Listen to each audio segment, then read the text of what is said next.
welcome. The idea is to have the two presentations and some small questions in between, and perhaps a little more time on questions at the end. So feel free to find this as a quite informal presentation. Don't stop yourself for interrupting or asking a small question if it's not too much interruption. If not, we will take that at the end. So shall we start? Please, Stephen, could you be so kind to start your presentation on the hospital benchmarking processes? Okay, thank you very much for the introduction. I was asked by the organization of this event to share with you some thoughts about how benchmarking can help the hospital care get better, and some experiences about how this is done in the Netherlands. Just to give you a small outline of my presentation, what I had in mind with you, but as was introduced, I mean, please feel free also to interrupt me if you have any questions that cannot wait. I just have a few words later on about the cost crisis. What's causing now the cost crisis in the global healthcare, and what are the main problems that how we look at it, we are facing as healthcare globally. Then I will share with you how in Holland we have approached this the cost crisis in the past decade, and what results that has given. And then I have some slides about how we can measure actually to make sure hospitals are comparable, and some closing remarks about the benefits of this approach. The cost crisis. We all know what the cost crisis is. Costs go up, and the revenues, or let's say the budgets that we have available for healthcare, they stay basically on the same level.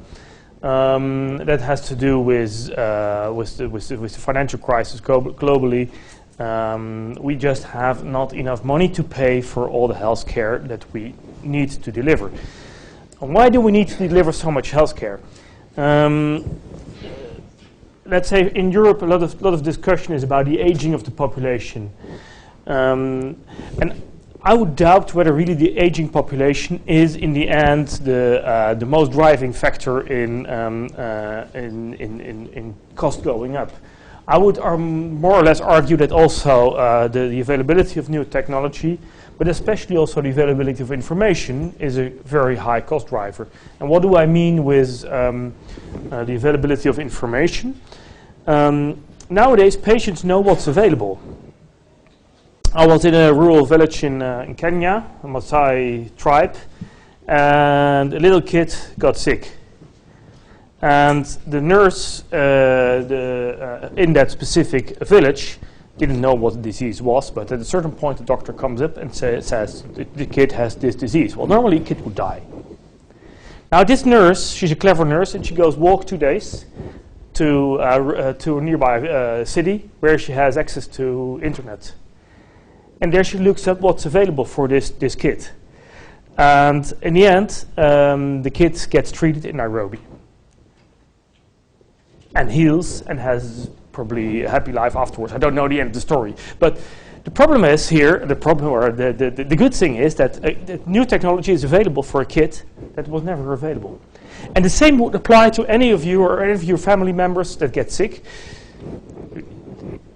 You get to the internet and look what's available.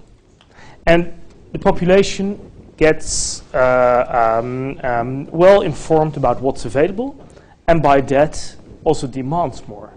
And that's the main driver, in our opinion, to where the costs really go up, because we have to deliver so much services to everyone out there. And how do we do that? That's the question. Because on the individual hospital, this has tremendous effects. There's more and more patients coming for new services. The hospital has to innovate constantly, but they have limited information on what is really driving the cost.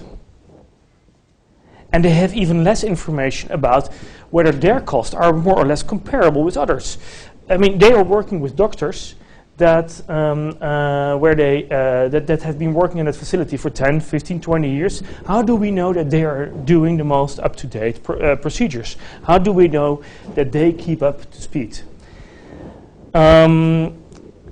Because the hospitals don't know, they cannot really manage their patient flow. They cannot really manage the cost.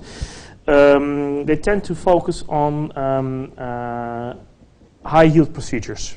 High-yield procedures, what are high-yield procedures?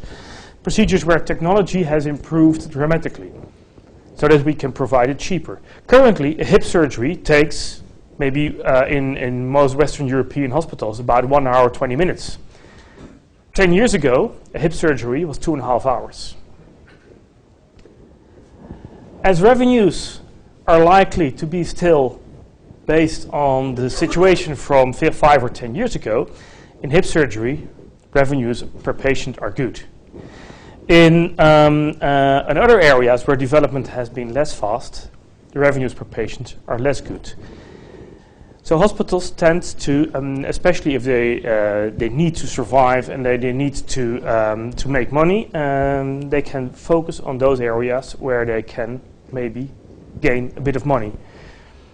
They can even focus, that's let's say the never event that we don't want to have as health systems worldwide, on repeating doing things that are not extremely necessary. And we see that especially in areas where there's a high yield on patients, hospitals tend to focus on, for example, things like eye surgery without a very strict indicative setting. So that means that you do things which are not absolutely necessary. Just a few slides on why this happens, why the cost per patient go down, and why some areas you can actually make money. That is because innovations go very rapidly. If you would look at healthcare as being these 5 columns, you would see that there will be certain areas where you treat very complex, certain areas where you treat minimal invasive, certain areas where you treat with non-invasive technology, or where you treat with pharmaceuticals. And we see that there is a constant innovation that makes that things which are currently done in open surgery in future will then be in laparoscopic surgery with, at the end, lower cost. And it will develop. When we started this measurement about 15 years ago, we were looking and we said, well, probably takes about 15 years to go from one treatment process to another. Currently, we're looking at even shorter period, 10 years or even less. The top area is where what we call innovation. This is mainly done in reference centers, in university hospitals, etc. At a certain point, it becomes common to do such a treatment. In most countries, in most systems, there will be a tariff setting. Meanwhile, doctors are getting more used to this procedure. They are learning to do the procedure more quick. The discharge policy will be better. In the end, the cost will even go more down. And that's here where the volume of care is. And since tariffs will be normally set here, and the volume of care is there, here's your option to cherry pick. Here's your option to focus on those procedures that make money. You see actually the procedures that we have listed there: bypass surgery, hip surgery, radiotherapy, all those kind of things are the things where private hospitals are making money. But this is not the way to solve the cost crisis. Because still we have to innovate, because if we don't innovate, if we don't do the top, if we cannot really jump, then we cannot solve the cost crisis. So the only way to solve the cost crisis is really looking at other solutions. Because in general, this retarded information, the fact that you're looking at procedures financed about 5 years ago or 10 years ago, will result in cherry picking, and it will not create better healthcare as a whole. So what we face is thousands of hospitals with millions of processes. We have most hospitals using more or less same technologies, same processes. They have they generate the same data. They have actually the same problems, but they're all missing reliable, up-to-date information on how other hospitals are doing it. If we would know how other hospitals would be doing it, we would focus on even improving more instead of looking just how much we get for it and how much we spend on it. So if we have outdated information, we don't know where to start improving. And that's, I think, the main thing of benchmarking is not actually say you're good or you're bad, but where do we start improving? Where can we improve? Kaplan and Porter just had last weekend an article in the Sunday New York Times where they stated that with accurate information on outcomes and costs, providers can improve care and save money. And that's the thing that we need to focus on. How can we actually measure what's the current practice in the hospital you're managing and how are other hospitals doing it? Because that in the end will save money and improve care. So how do we do this in the Netherlands? In the Netherlands, transparency of hospital care was let's say, enforced by the Dutch government as part of a system change about almost 10 years ago. The concept was money follows the patient, we pay per case. That means that hospitals had to do full cost per patient analysis, so track the full patient cycle, from patient first reporting to the outpatient facility to patient being discharged and everything in between. How much does it cost actually in your hospital, and how much does it cost in other facilities? For that, we needed to have some kind of a uniform patient-level costing, which my company introduced about 10 years ago, and that's currently in use at almost all the facilities in the Netherlands. Something comparable was also done in the quality domain. There's mandatory quality indicators on which you measure on many domains how you're doing. How you're doing, what's your readmission rate, what's your hospital mortality rate, what's your lead time, your process time, etc. There is about 450 indicators, and most of them are publicly listed. So hospitals will actually see how much they cost per patient and what's their quality.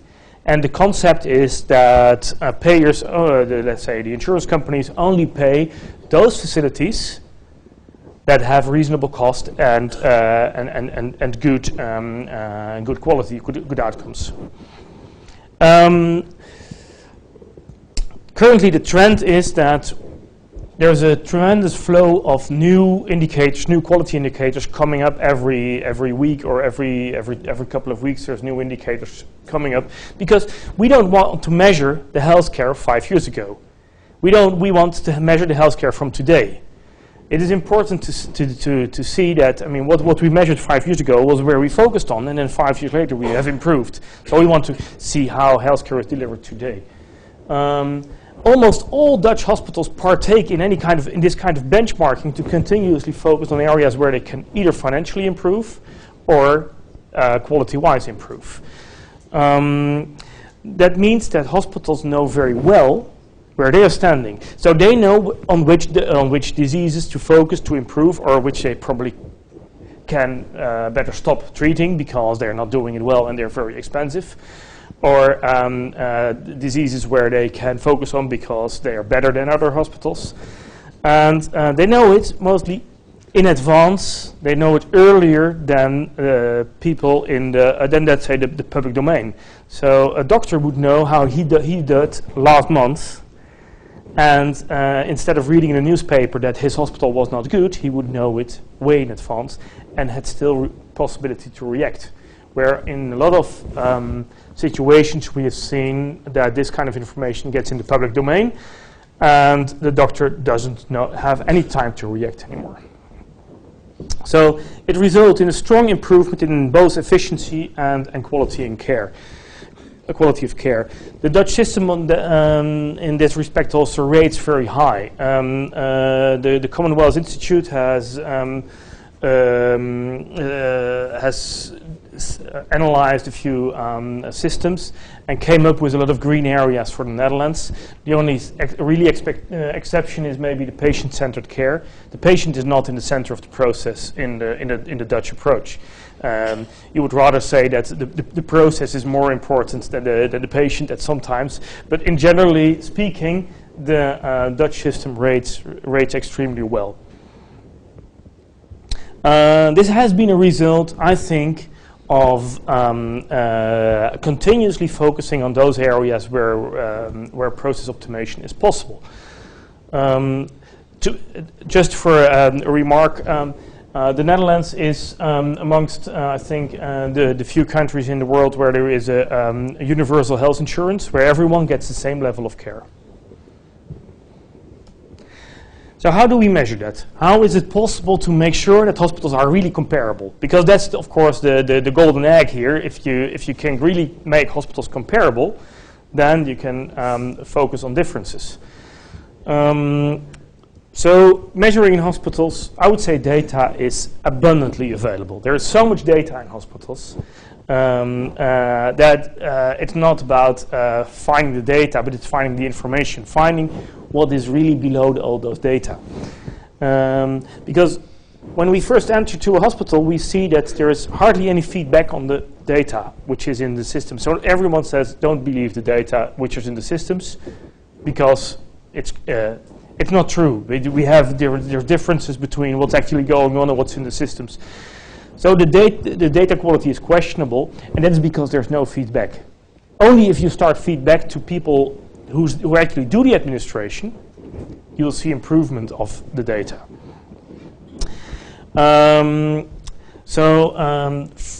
From my perspective, creating information and feeding that back to professionals in the organization is key to successful management information and successful benchmarking.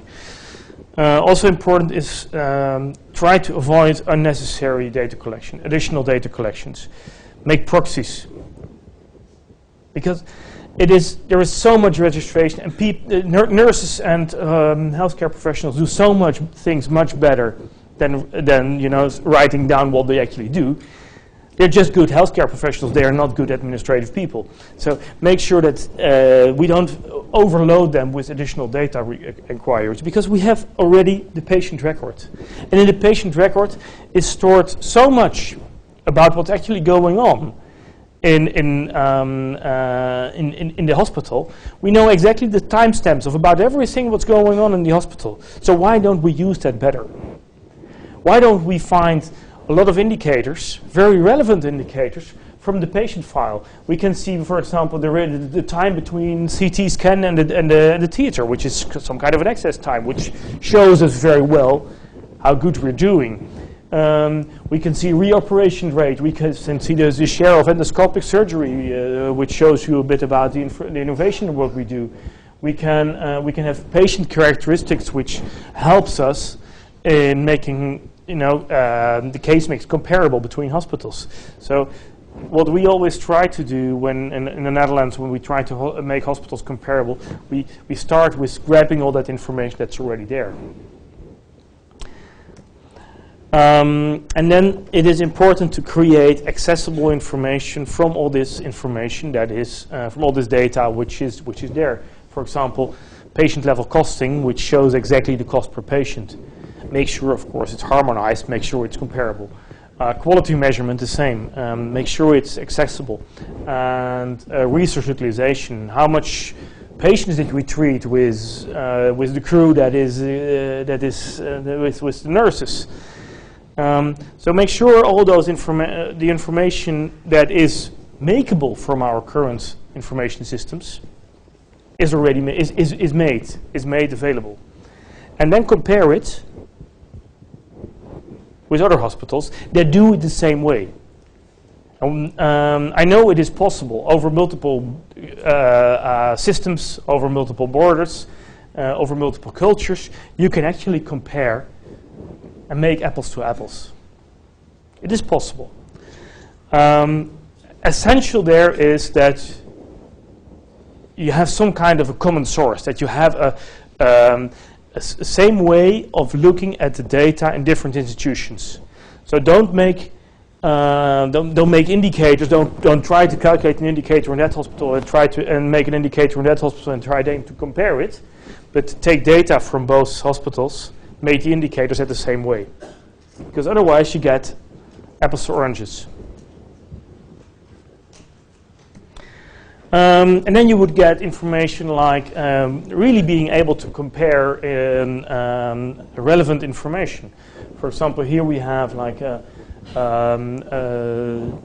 hip operation, and you would see this hospital has a longer inpatient stay, which causes higher cost per patient, 2,700 euros instead of 2,100 euros. This is important because now we can focus, we know where to focus. On hip, we need to focus here, and probably here on the cost of the joint, which is too high in this hospital compared to the benchmark. This kind of information is lacking in many, many hospitals.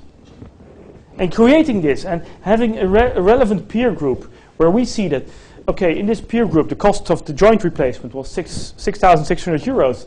And for my specific hospital, which I'm analyzing, it's 8,100. I know where to focus, where to gain another 400,000 euros, $500,000. This is essential information. And you could also focus, for example, on average length of stay, and make that also attractively available to doctors, so that they can actually analyze and see, okay, we're going in the right direction. You can do iPads or whatever, but make sure that the doctor is really involved, that he wants to play with this information. Because if it's just like numbers in a paper file, he won't look at it. Forget it. And if he won't look at it, he will not be part of your team in changing it. So sharing information is about feedback. It's about attractiveness. It's about also daring to communicate. We see a lot of situations where hospital managers say, we don't want everyone in our hospital to know about our cost. Well, why not? You make it. Everyone in the hospital makes the cost. So please share it. Dare to use your data. Dare to communicate about it. Don't make a fuss. Communicate results, and also communicate the results before you have the perfect measurement. Because at the point that you only bring the perfect and you say this is the answer, then you won't have your team on board. If you say we are together on a mission here to create it, I was just at a presentation where he said also the path to this, the way to get there is really important. It's not only like giving the number and this is it. So I have some few closing remarks. I think that I'm well in time. Is that okay? This is about a balance. There is a balance. I tried to create a few wheels here. And if you would turn a wheel, if you would turn a process, if you would squeeze the processes, then the outcome would react. And also the cost would react. It's a balance between different controls. And at the processes is, for example, workflow, utilization of the workflow, workforce, average case profile. So how many inpatient days do we actually consume on each treatment? What is about typically laboratory order set, etc. And moving something there will also move something on the outcomes, on the readmissions, on the mortality, probably also on the patient-related outcome measurements, and it will also influence the cost. And just start to turn on one knob will always influence the others. And it's very important that you somehow seek the balance. And for that, you need your reference information. You need to know where you're standing vis-à-vis peers. Because if you don't know, you're just starting to turn, and you don't know what the outcome will be.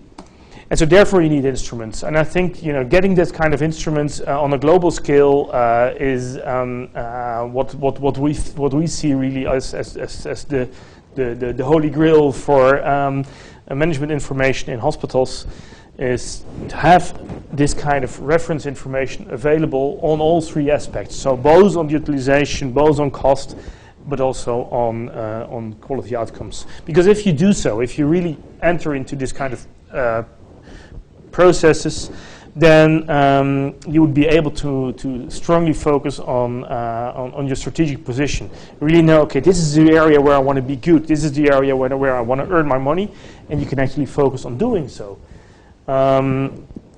Allow also timely intervention. Make sure that you are the first to know. That not your payer is the first to know that you are more expensive than others.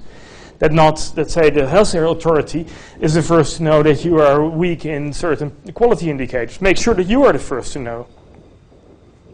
Because if you do so, and if you focus on that, your complications, your errors, your overuse will fall, your waste will fall, and in the end also your cost will be contained. And this will create for each hospital, I think, at least a sustainable future.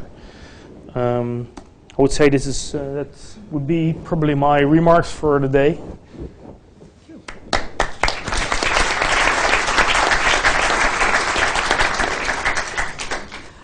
Thank you, Stephen, for this very interesting presentation. I would perhaps take a couple of questions, very brief, and then perhaps have a little more time at the end for general discussion. Any clarification? Please. Just wondering, when you mentioned about apples and oranges, that's the experience. Yes.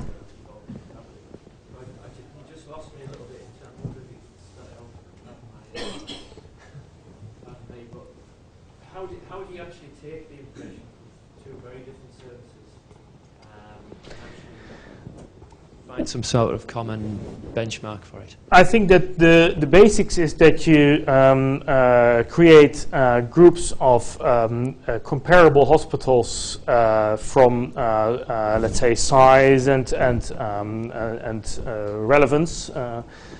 So you, for example, you take referral hospitals and referral hospitals, and you make sure that you compare on diagnosed level. And then add up. So you take, for example, a big peer group of hospitals, and you look to all the diagnoses of a certain diagnosis. Then you multiply that with the number of diagnoses that you do of that specific diagnosis you do in your own hospital. So make them comparable on patient level. That's I think the key, and not high over. Yes, please. Patel from South Africa. What relevance do you think this has in other countries where that transparency of information is not compulsory? Okay. First of all, I would suggest to you that to make transparency maybe not compulsory, but it will bring you much further as a hospital to be transparent. I mean, there is no really big benefit in being not transparent, especially when it comes on cost and quality. We see that there is a big benefit in being at least internally transparent and joining in, anonymous benchmarks. It generates a high level of awareness within the hospital of where you're standing. Thank you. So shall we move to the next presenter, who is Roderick McKay. He will present, as I mentioned, in a mental health area, and please excuse for the ones that have raised your hand and I've not been able to give you the chance, but it will be some more time later just to comment on the two presentations. Hello. So I'm an old age psychiatrist. I'm from Australia, and I fight to remain an active clinician, as well as doing work in policy advice and moving in and out of being a clinical director of services.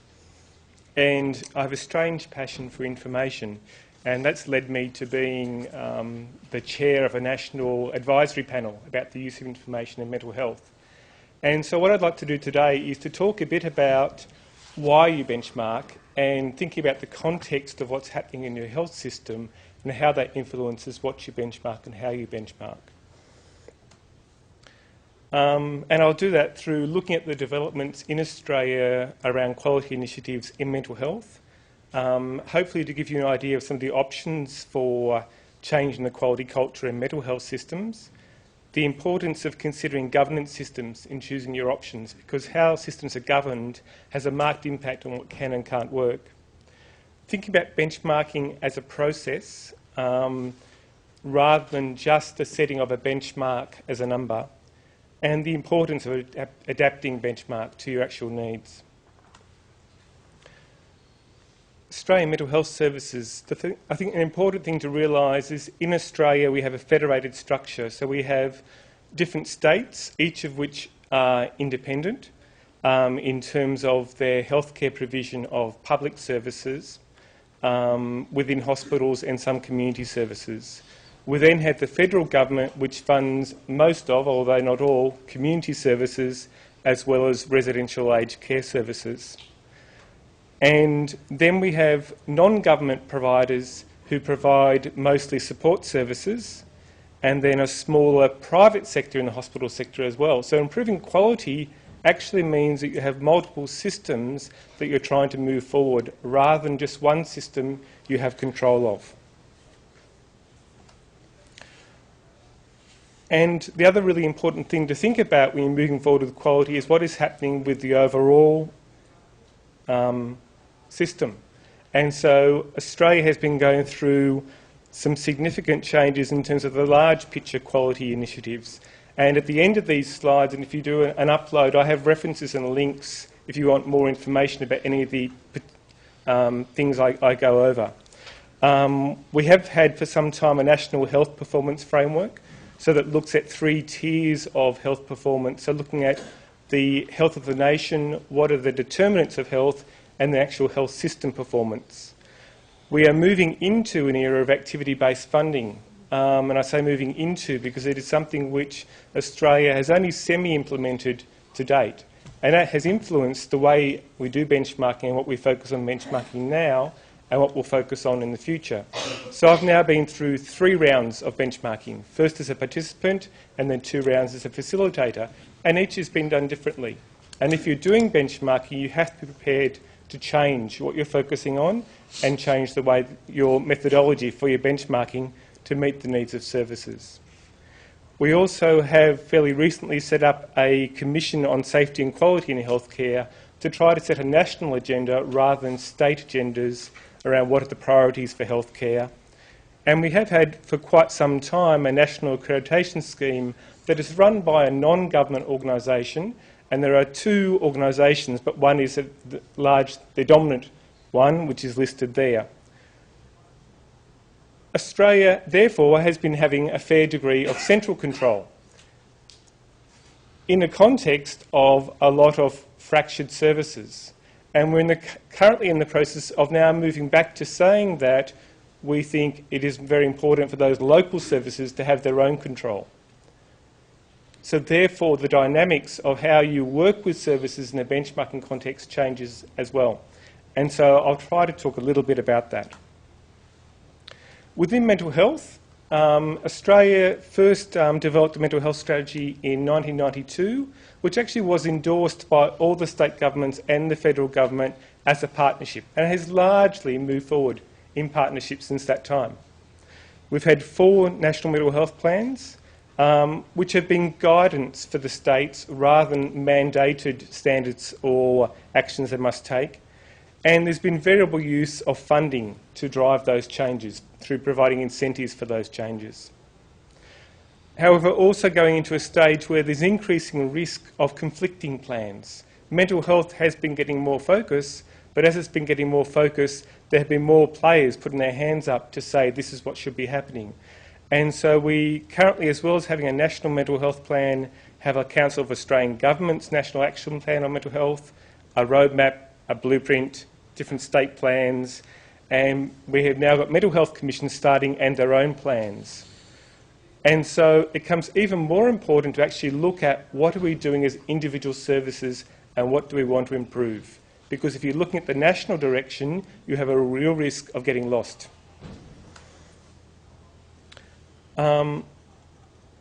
In terms of national initiatives to think about, in terms of funding, mental health gets funded both from state and federal levels, and therefore, again, the funding has not been transparent opaqueness has been an issue, and we are just moving into an era of transparency. And I'll discuss a little bit of what that's meant for benchmarking. Funding has often been tied, though, to specific initiatives, and that has been largely successful. So that where there has been funding tied to those initiatives, there has been clearly measured improvement. The main limitation has been when that funding has been time limited, and when it has been clear what that time limit is, and therefore there is a caution about setting up programs if it is clear that that funding and support isn't going to continue. Within Australia, the current focus for funding and quality has been around youth and high prevalence disorders, anxiety and depression. And the real catch in this is that coordination between services therefore is dependent on, I put bipartisanship, but really it's multi-partisanship, because it is about getting coordination between the different levels of funders and also coordination between different providers and a willingness of providers in the community and providers in hospitals to agree on what the goals are for patients and work together. Within benchmarking, the framework we've used in all the benchmarking I've used has been to use the National Mental Health Performance Framework. And the goal of that is to make sure that we're starting to talk about the same concepts when we talk about quality. And for those different aspects of quality, there are then agreed national key performance indicators. The issue that was raised about how are they created is a really important one, because although they are agreed national key performance indicators, the way that they are constructed by organisations can have quite a marked impact on what the number looks like. And one of the important aspects of benchmarking isn't to think that you have to have the right number to come into the room. You have to have the right will to come into the room, to want to improve. If you have the right will, you can work through the data issues. So what benchmarking can see is something that can only be done if you are already doing well in your data performance, if you already think that you know what you're doing. I would encourage you to think about benchmarking as something that anyone can participate in. And I'll talk a little bit more about that.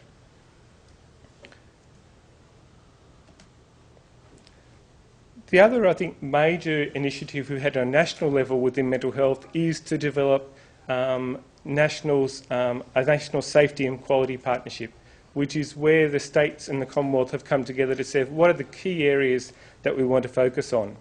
And the particular focus, driven largely by consumers of services, has been on the reduction of seclusion and restraint. And that has been, has had resources developed within a website. There have been beacon site projects and then a national rollout learning from those beacon sites with overall a significant reduction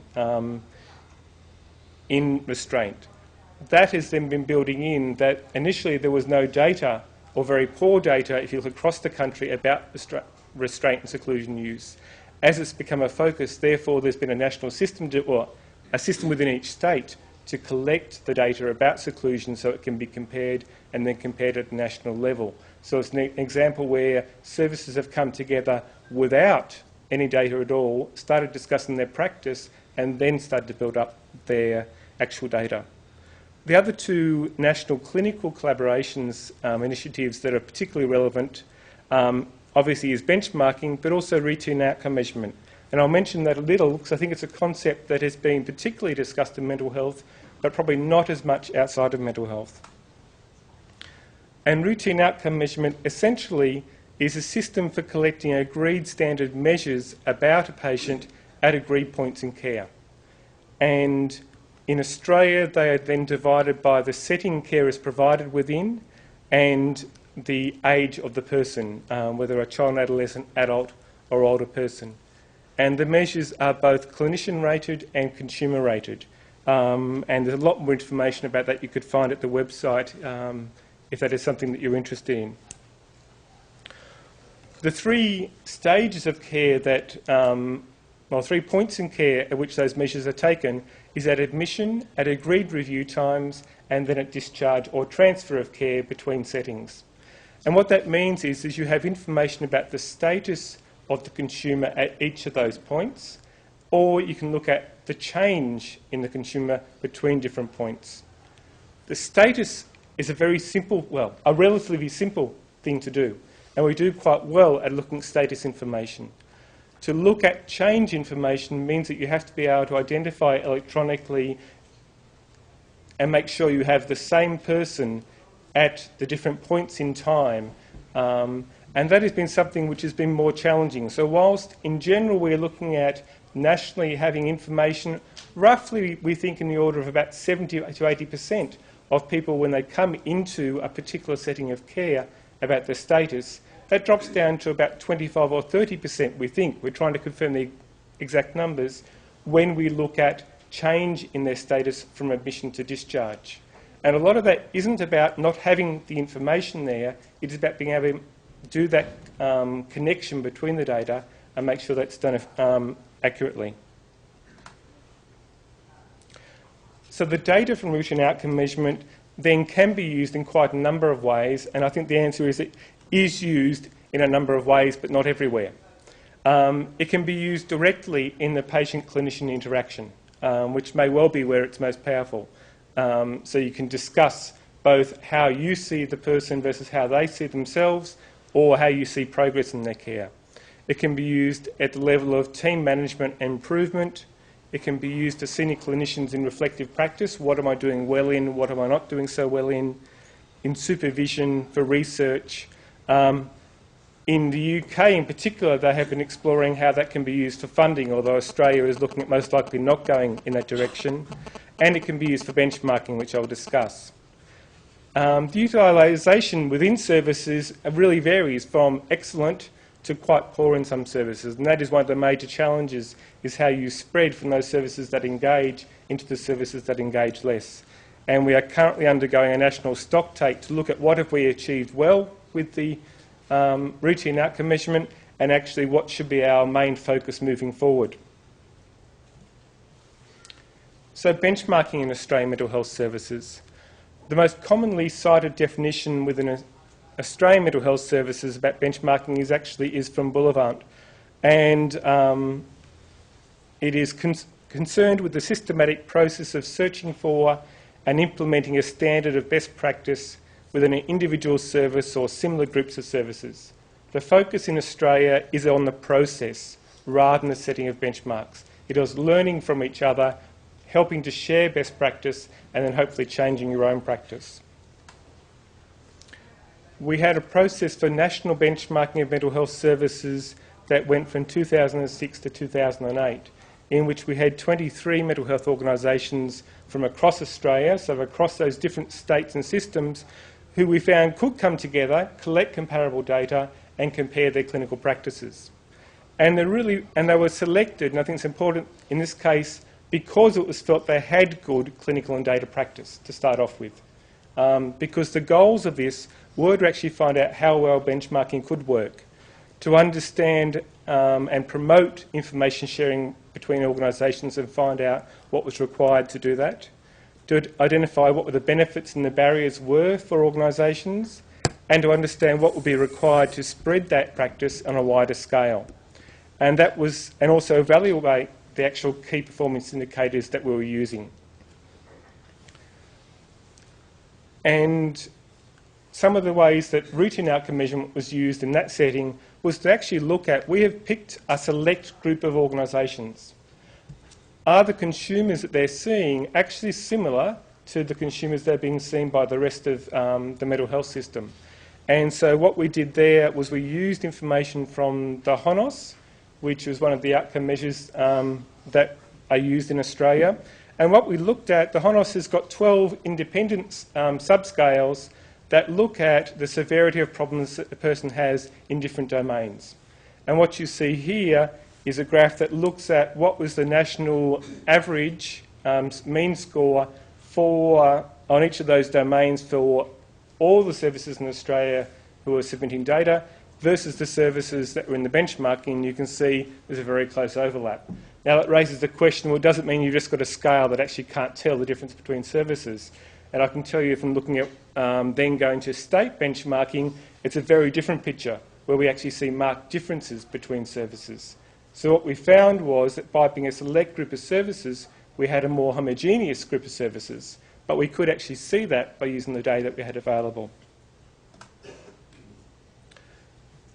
We then looked at the data about a number of indicators, and I won't go through each of them, but just to look at one example, which was looking at 28-day readmission, because you can look at similarities and differences. So if you look at the similarities, over 3 years, there wasn't a great change in 28-day readmission rate between services when you looked at the average of all the services participating. What that hides is that when you look at individual services within each forum, there then was significant changes for some services. And so it's really important when you're thinking about benchmarking to look at what is the important information to look at. And are you looking for what is similar or are you looking for what is different? And what is important there is what is the question you're asking. And why are you asking that question? And what do you want to do with the information? The other thing you can see in terms of differences is quite different readmission rates when you look at mental health services for adults, older people, child and adolescent services, and they would say, thankfully, the forensic services didn't have a high readmission rate. But what we could do for the first time was actually look at, across Australia, what is the range and variation in these, and actually what is the difference between services. Out of that, we then could have the clinicians discuss. So we had clinicians that had been agreed with from good services discuss what were good practice targets. Because if you're trying to set benchmarks, you have to decide where do you start. Is the benchmark the current average? Is the benchmark below the current average, above the current average? How do you set it? And so the starting place was decided. It was actually the best expert opinion we could, which was services that had been discussing their data for 3 years, try to understand what it means, and then give advice about good practice. But as you could see, there were some services that still found it very difficult to do that. And part of the reason for that is that the circumstances of those services. I said that services were more homogeneous because we'd looked at good practice services. But child and adolescent services are still organised particularly differently between different states, which is why they decided that they couldn't set good practice targets. For forensic, they found it very hard to say people should come back into the mental health service within a jail. And therefore, again, they thought it was inappropriate to actually set a target. So setting a benchmark is sometimes appropriate, but sometimes it is not. The process of coming together, I think of benchmarking I should probably add, the process we have in all the benchmarking I've participated in, one is the data collection, another is preparation by looking at your service and actually what your practice is. And then it's coming together in a forum to discuss both your data and your practice and discuss what it is you see as priorities for change. And so the adult services looked at the 28-day readmission rate. Although you had a homogeneous number looking at the mean that didn't change much, there was a lot of variation between services. So they focused on actually what they thought were risk factors for readmission rates and what their data could tell them about risk factors, and then published what they thought the results from that were. For other forums, there were different focuses there. The national forums were then evaluated, and it was felt that the main benefits of participation were being able to compare service performance and practice, but there were significant limitations, particularly around data quality and particularly around cost indicators. And so the one area where we really couldn't make any recommendations across all the forums was around cost. That will be that was starting in 2006. That will be different in 2016 because of the focus that is happening around cost systems. Moving from the national level to the state level, we had a very different system. At the national level, we had the luxury of choosing services that were very good in their data. At the state level, we wanted to move all services forward in their practice. And so therefore, we were starting with a level where we said, how can we involve everyone? And so we actually started with looking at their data, which was patchy. But we also looked at agreeing on what were key areas of practice to actually self-report practice. So we could actually then come together to discuss the self-reported practice and then discuss its relationship to the data. We could feedback, and we identified a lot of problems where the data was, in the data were. And then we could actually agree on what we thought was good practice. Not best practice, because we want to move all services forward. And we're very conscious, if we tried to set best practice targets for all services, what we were going to do was actually to turn off some services. We want to engage everyone. This is something we can achieve. And also to clearly identify that if you weren't achieving that, you knew your peers had said, well, really, this is a standard everyone can achieve and should achieve. And what we did in the first phase, therefore, was focusing on the understanding of services, what they were doing. And we started with a group of clinicians who had very little understanding, not only of what was happening across the state, but often what was happening down the road. By the end of the first 2 years, we actually had a situation where we had a list going across a lot of our continuum of care of statements of good practice that were agreed upon. Within that, we looked at the outcome measurement to start to get clinicians to discuss their practice. So what we did was not to say, this gives you the absolute answer about what is happening in your teams. We want to use this for you to start discussing what's happening in your teams. And in this graph, what we have done is we have looked at patients who've come in with significant scores on a particular item, which is to say on depression. We've then looked at what happens when the people have left the inpatient unit on those scores, and they still significant, or are they not significant? Is the person still depressed or not depressed? And what you can see is a significant variation between different services. The numbers are small. Is it a research statistically significant difference? It wasn't really important. The important thing was we started a discussion about, do you have different practice? And after the initial discussion about, well, our numbers are different, it quickly moved on to, well, actually, we do have different practice. Some of us think we have to hold people to the really safe. Other people think that they can move on. What we then could do in the second... A couple more minutes, please. 1 minute. What we then could do in the second round of benchmarking is we found that because we have been discussing and feedback on a service, we now have too much information. We can rely on our information, and the focus now has gone on to actually each service identifying where do they want to improve. And what we are finding with that is each service is choosing different areas, but they're exchanging good ideas, and that is moving us forward. Thank you.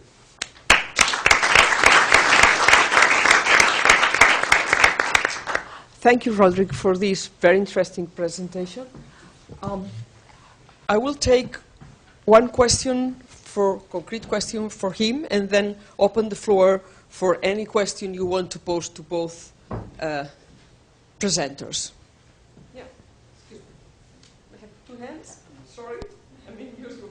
So my question is about the consensus for certain things. For example, restraint use. So we're having difficulty having a definition for example, chemical restraints. If we have an Ativan order or benzo order, was that used for restraint? Was it used for anxiolytic? Was it used for sedative? So how did you manage to have consensus on certain definitions, such as what is restraint use? You'll notice that we started with seclusion and restraint, and the big focus has started off with seclusion, where the definitions are easier, and it is starting to move into restraint. One thing that's been really interesting is to find out that actually, if you look internationally, different countries largely use seclusion or largely use restraint. Australia largely uses seclusion with little restraint, although the chemical restraint issue is an issue that is been flagged on the agenda. We haven't got an answer yet. Could you perhaps clarify the two terms for the one that not are so... Seclusion is where a patient is put into a room that is a safe room and there's no one else in the room. Restraint is where their physical ability to move is restricted in some form, which can be either through the use of, well, be just holding the person, through something mechanical, or the issue of use of medication. Thank you. I think you were also wanted to ask, and then we will open the floor to every type of question. It's a small question about routine outcome measurement. Is it generic or is it diagnosed specific, the instruments that are used to measure the outcome? There was a big debate before a decision was made, but the answer has been generic, which has been a problem with engagement in implementation. But I think my personal view is that actually once you can start to engage people, it has got some significant strengths in it.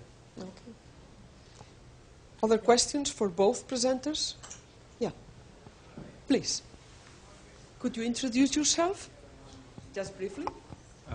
My name is Peter Sparrow from the BMJ group, and congratulations on the progress you made with the mental health benchmark. I know that's a very difficult data set and very difficult on some of the measures that you're using. It's really just maybe a bit of advice, but also a challenge to some of the data you presented. One is, I hate averages when they're presented in equality form because it hides variation. So I know you were comparing hospitals.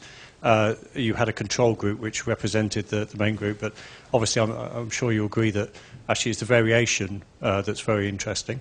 And the second one is I have a pet hate against percentages as well, because every patient matters, so it's very interesting, and I think you showed that in your very last slide, is that the actual numbers are very interesting. And you had grouped them in how mental health look at those patients, forensic, adult, children. And I'm sure if you, and you're probably working on that way, is to get that data around particular clusters of patients and then ask what makes them significant as a cluster. So it's a sort of recommendation, but maybe it's something you recognise.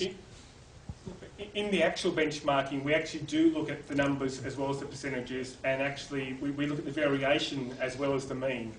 So really just a matter of trying to select what to present today. Stephen, do you want to comment on the issues that are emerging, things like general comparison between a specific comparison? Probably yes. Your point of view is also very interesting on that. I think in hospital care you need to compare specific, because of course to harmonize hospital care you need to look specifically at the case mix. I think from Peter's question about the incidence, I mean it is all indeed about the individual patients, and for that you need to separate behavior, which you can, for example, see in indicators like average length of stay, and incidents where, for example, a patient dies unexpectedly. And incidents should be individually treated. Average length of stay could be group treated. And I think a lot of there's quite a bit of noise on the line on those two things, incidents versus behavior. Thank you. Any other question? Yes, please. Thank you. Question, maybe just a comment or question to both speakers, actually. What do you think was the return on effort? First of all, do you believe that the progress that you've made to date has improved patient care?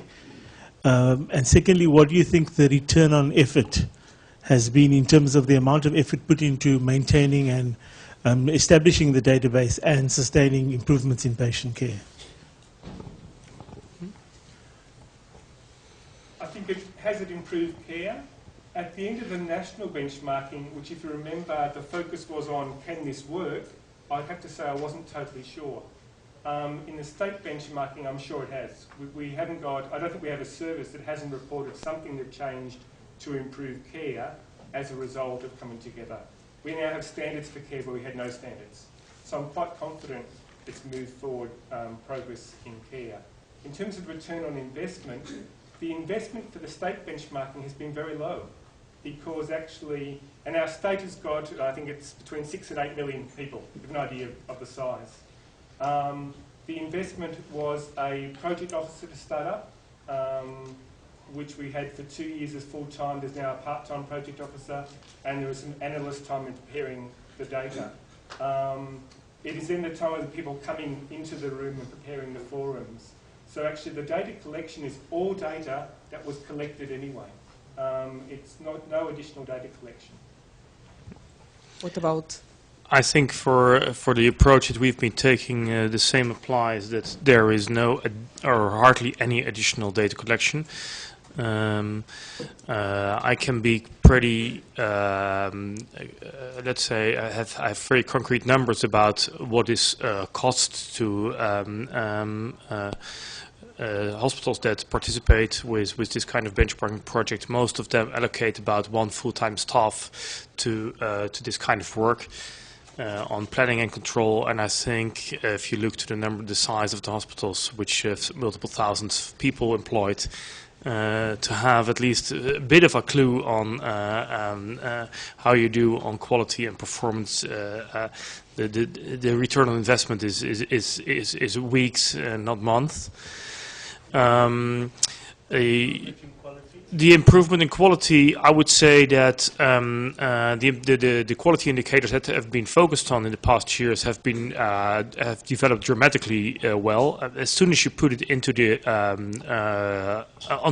as soon as you put it on the agenda, people are focusing on it, and you will improve in quality at that specific indicator. Whether that applies then to the healthcare as a whole, I don't know. What I can say, though, just that if you look to both efficiency and quality in care, in the past 10 years, the Netherlands has improved dramatically, and I think it's mainly also because of being transparent and comparable. Excuse me, do the hospitals pay for getting this service? Yes. Yeah, so they have the person and they pay some amount. Yes, okay. And it's voluntary. Of course. I mean, some things they are mandatory to report, but it's voluntary to partake in any kind of benchmarking. Just very briefly, I think a powerful thing in terms of improvement is the way we've set up benchmarking. It's allowed senior clinicians, which is who we get into the room, to actually discuss their practice and influence state policy. So we can actually look at models of care and policy that have directly come out of the senior clinicians getting a voice to then move forward as a group. Yeah. And I do completely agree with Roderick that it is also about the will to partake. Because if you don't have the will, people will keep on questioning the data. If you have the will, people want to improve, they want to partake. I mean, things will go smooth, and you will get results. So, thank you very much. Shall I thank to you both? I think we have now learned on an issue that probably will be continually focusing our forums for the next years. I think we have seen two very interesting experiences about transparency, about the way, at least as you say, internal transparency. I keep this interesting point, but I think it's very important to see the power of having the data for changing behavior, both the managers of the clinicians. For the ones that we are from countries that these things are not so frequent, I think has been a very interesting lesson. And I'm sure that for the others that also think on the opportunity to continue this type of initiatives, it's something that we will really hear for that in the future. So thank you for being here, and I'm sure we will meet next time next year. Thank you very much.